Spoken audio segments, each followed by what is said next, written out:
achetés avec des roubles depuis le déclenchement du conflit. Vu les quantités, les baleines russes cherchent à se protéger des sanctions. C'est bien le bitcoin et la crypto qui, dans cette affaire, est une valeur refuge pour les Russes. Ne me dites pas que c'est pas vrai, c'est vrai. Ensuite, sur son compte Twitter, Monsieur Jacques Attali, je vais essayer de me calmer, publie un extrait de son livre. Vous êtes prêts à lire ça? C'était en 2016. Et il est fier de lui.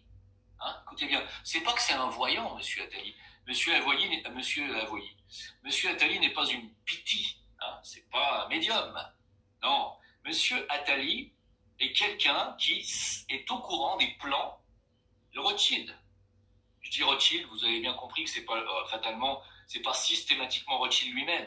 Quand je dis Rothschild, c'est le mondialiste, c'est le nouvel ordre mondial, c'est la mafia mondiale, la mafia mondialiste talmudo-maçonnique, voilà. Et évidemment, Attali est au courant des plans. Et il est au courant même depuis très longtemps, depuis plus de 20 ans, 30 ans, 40 ans. C'est pour ça qu'il écrit des trucs, on dit « Qu'est-ce qu'il est pertinent, ce Jaco, dis donc, il savait tout à l'avance. » Bien sûr, il savait tout à l'avance. Et ça s'appelle un délit d'initié, et ça se punit de peine de prison ferme. Mais attendez, j'avance. Alors, on va lire ce petit extrait de bouquin. Alors, oui. Donc, comment dit-il ?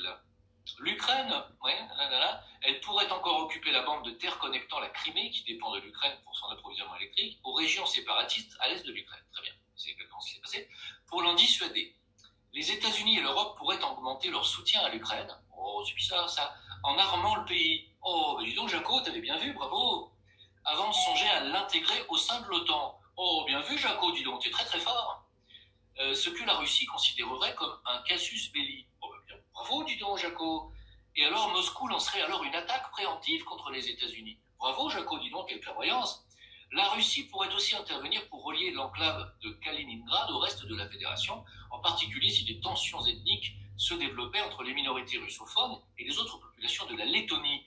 Oh, de la Lituanie ou de l'Estonie. Bravo, Jaco, quelle clairvoyance. Il faudrait à peine 3 jours pour que l'armée russe envahisse les pays baltes. Bravo, dis donc, quelle clairvoyance. Cela entraînerait des cyberattaques en provenance de l'Estonie, première nation en matière de cyberdéfense, une mobilisation de l'ensemble des pays baltes et là, de Pologne, etc. Et tout est écrit dans le bouquin de Jaco parce que Jaco est au courant du plan. Bravo, Jaco. Vous comprenez que ces gens-là ont tout planifié depuis très longtemps. Que ce qu'on est en train de vivre, c'est pas un truc qui nous tombe sur la gueule parce que Dieu l'a voulu. C'est un truc qui nous tombe sur la gueule parce que des humains le veulent et ce sont des tarés. Parce que ce qui est en train de se passer dans cette histoire, il y a quasiment eu la révolution dans le monde entier.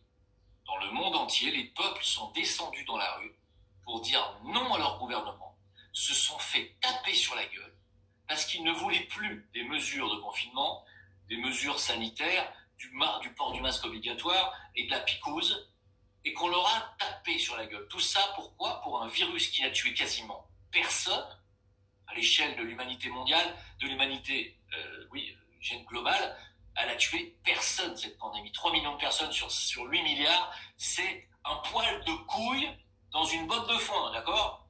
Elle a tué personne, cette pandémie. Je veux dire strictement personne. Elle a tué 3 millions, c'est que dalle.